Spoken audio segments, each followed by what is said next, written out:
And Zach, one of the things that sometimes happens when you're editing an entry is that you realize you might want to You revert didn't back want to to the edit that original. entry. Yeah, you made a mistake, right? Yeah. So we have another add-on for that, which is called GravityRevisions, and that essentially allows you to store entry revisions for your forms, so that you can revert back to previous states, and that works for both the form entries and the forms themselves. Right. And we made a recent update to that, which now allows you to enable that functionality on a per form basis. So you don't have to have it always running, right? Right, because before it was globally enabled, and all entries would have revisions stored. But what if you don't want to have that? Yeah, exactly.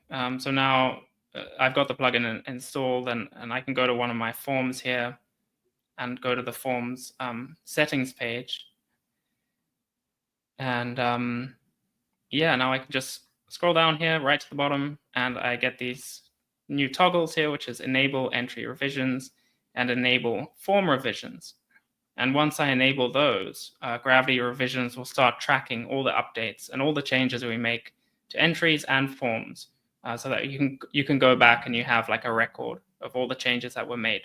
And then you can revert back to previous states if you want to. So that's a really nice way just to make sure, none of your data is getting lost and nothing's slipping through the cracks. Can we see how that looks? Like now that we've enabled form revisions? Yeah, sure. Shall I go ahead and edit this form and then Yeah, we'll look at let's that? do it.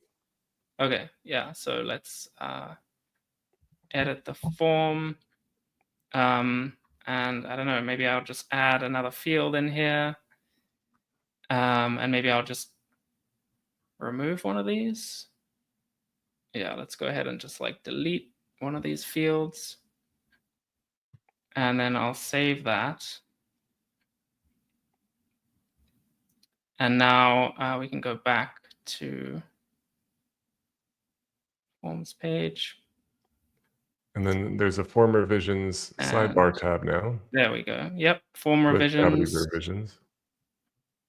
And that's like a feed. And now I can see that change I just made. So you can see who made the change, when it was made. You can even preview the form at that time and even restore it back. Yeah, so click preview because it's pretty nice to be able to see the form. You don't have to leave. It just opens it up in a nice little light box. So if you liked how the form was before, you can click restore and it will replace your current form with the previous revision. Yeah, so I can go ahead and restore that. And yeah, it'll restore it back to the previous state. Yep. Yeah, so Gravity Revisions is a really useful thing to just always have running and globally enabled. I highly recommend it for for sites that have multiple people that have different levels of experience. You don't want to have a new intern accidentally delete a form that you, or like change a form and mangle it in a way that you can't get back.